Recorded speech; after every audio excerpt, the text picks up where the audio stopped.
అండి, అందరికీ నమస్కారం. రాయిస్ లైఫ్ ఛానల్కి స్వాగతం. ఈరోజు నేను మీకు టమాటా రైస్, ఇది టమాటా పలావ్ అయినా అనొచ్చు, టమాటా రైస్ అయినా అనొచ్చు, చేసి చూపిస్తాను మీకు. ఇది చాలా బాగుంటుంది. దీనికి పెరుగు పచ్చడి వేసుకొని అయినా తినొచ్చు, ఉట్టిగా ఇలా అయినా తినొచ్చు. పిల్లలకి లంచ్ బాక్స్కి కానీ చాలా బాగుంటుంది. సింపుల్గా టేస్టీగా వస్తుంది ఇది.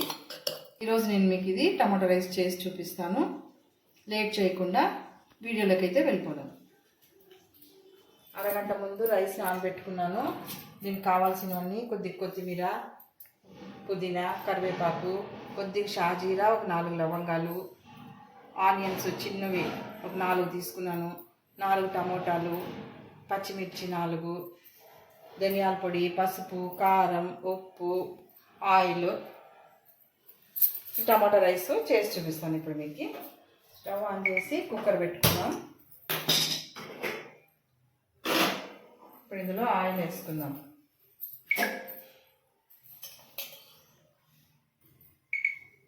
ఫోర్ టేబుల్ స్పూన్స్ ఆయిల్ వేస్తాను. ఆయిల్ 350 గ్రామ్స్ రైస్ తీసుకున్నాను నేను. ఇప్పుడు ఆయిల్ వేడైందండి. ఇందులోకి కొద్దిగా షాజీరా వేసుకుందాము. టమాటా రైస్ కదా, ఉట్టి షాజీరా ఒక 4 లవంగాలు వేసినాను అంతే. అది చిటపట్లాడిన తర్వాత ఆనియన్స్.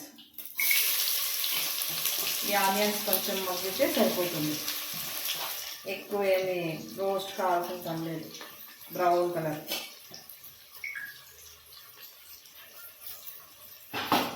ఇప్పుడు కొద్దిగా అల్లం వెల్లుల్లి పేస్ట్ వేసుకుందాము. 1 స్పూను అల్లం వెల్లుల్లి పేస్ట్ చాలు.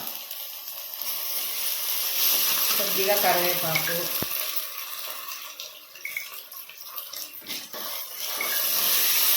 ఇది కొద్దిగా వేగిన తర్వాత టమాటో అన్నీ వేసుకున్నాం. పచ్చివాసన పోయేదాకా వేసుకున్నాం.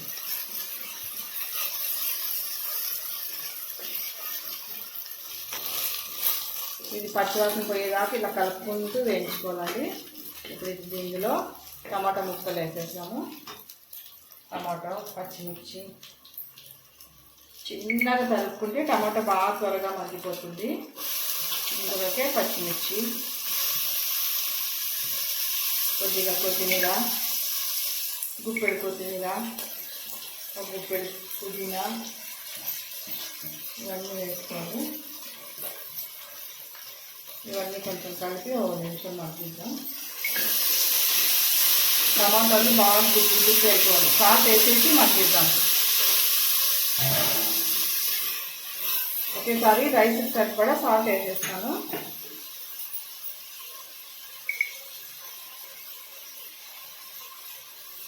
కొద్దిగా పసుపు,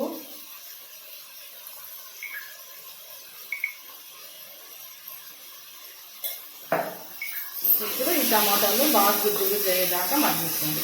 తర్వాత కొద్దిగా కారము, ధనియాల పొడి వేసుకొని కలుపుకోండి. ఇది సిమ్లోనే పెట్టి మూత పెట్టేసి మగ్గిద్దాం.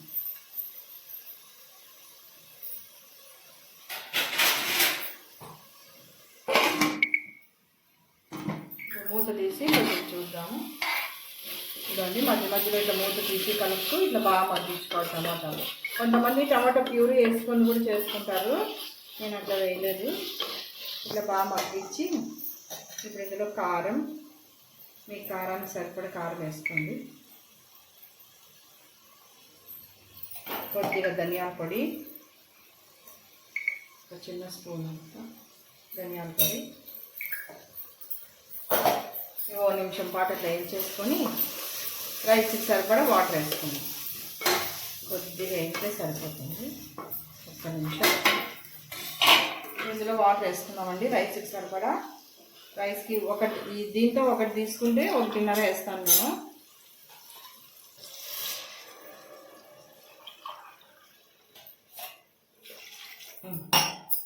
దీంతో ఒకటి తీసుకున్నాను, దీంతో ఒకటి, అంతే. ఇది బాగా తెరిలిన తర్వాత అప్పుడు రైస్ వేసుకున్నాం.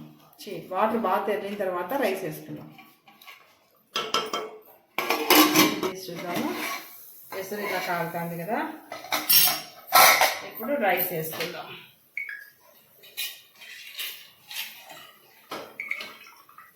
ఈ రైస్ ముగ్గురికి బాగా సరిపోతుంది. ఈ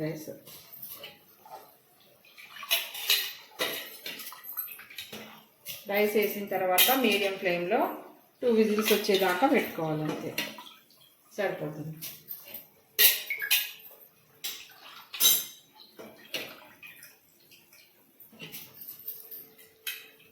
అలా పెట్టేస్తాము రైస్ని.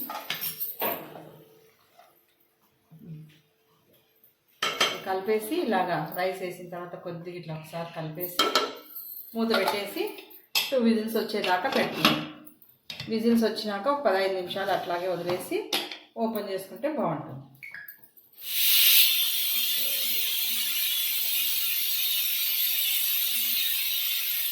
విజిల్స్ అయిపోయినాయండి. ఇది పక్కకు పెట్టేస్తున్నాను. సిమ్ అయిపోయేదాకా ఇది ఓపెన్ చేయకూడదు. సిమ్ పోయిన తర్వాత ఓపెన్ చేసుకుందాం. సిమ్ పోయింది, తీసి చూసామండి. ఇది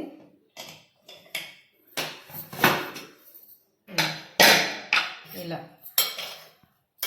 బాగా వస్తుంది. పొడి పొడిగా వాటర్ తక్కువ వేసుకుంటే బాగా పొడి పొడిగా వస్తుంది. లేదంటే మెత్తగా కావాలనే వాళ్ళు మెత్తగా వేసుకోవచ్చు. ఇదే టమాటో రైస్. కొంతమంది ప్యూరీ వేసి చేసుకుంటారు, అట్లా కూడా చేసుకోవచ్చు, ఇట్లా కూడా చేసుకోవచ్చు. బాగుంటుంది. మీరు తిని చూసి కామెంట్ సెక్షన్లో మాకు చెప్పండి. లైక్ చేయండి, షేర్ చేయండి, సబ్స్క్రైబ్ చేయండి, మా ఛానల్ సపోర్ట్ చేయండి.